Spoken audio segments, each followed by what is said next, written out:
Permettez-moi d'adresser mes félicitations à Madame la Présidente sur la manière pragmatique dont elle dirige les débats, ainsi que le secrétariat et les membres du bureau pour l'organisation efficace de cette 74e session de l'Excom.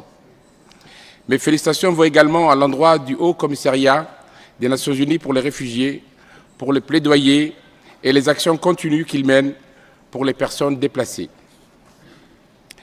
Cette rencontre annuelle est un moment solennel de concertation, de réflexion et d'action. C'est l'instant idoine pour revoir notre copie en matière d'action à l'aune de nos engagements et de nos responsabilités collectives. Madame la Représidente, Mesdames et Messieurs, la République Djibouti a traduit dans les faits les engagements solennels qu'elle avait pris au sommet de septembre 2016 à New York, et ceci malgré les défis multiformes rencontrés.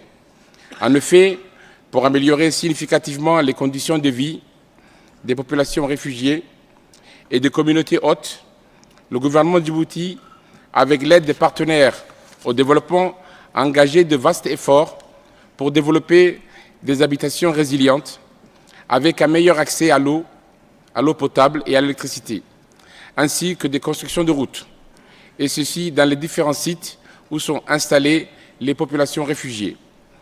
Dans le domaine de l'éducation, les résultats obtenus sont remarquables. À cet effet, la déclaration de Djibouti sur l'éducation a eu un fort retentissement au niveau régional et continental. Plus d'une centaine d'étudiants réfugiés sont inscrits à l'Université de Djibouti.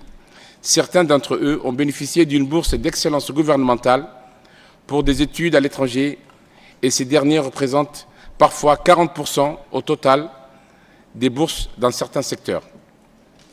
Le Programme national de sécurité familiale est un autre exemple de résultats probants, dont 800 familles, soit environ 4000 personnes, bénéficient de la protection sociale. Madame la Présidente, Mesdames et Messieurs, ces résultats acquis dans l'inclusion des réfugiés s'inscrivent dans le cadre des engagements pris par mon pays dans les instances internationales et régionales.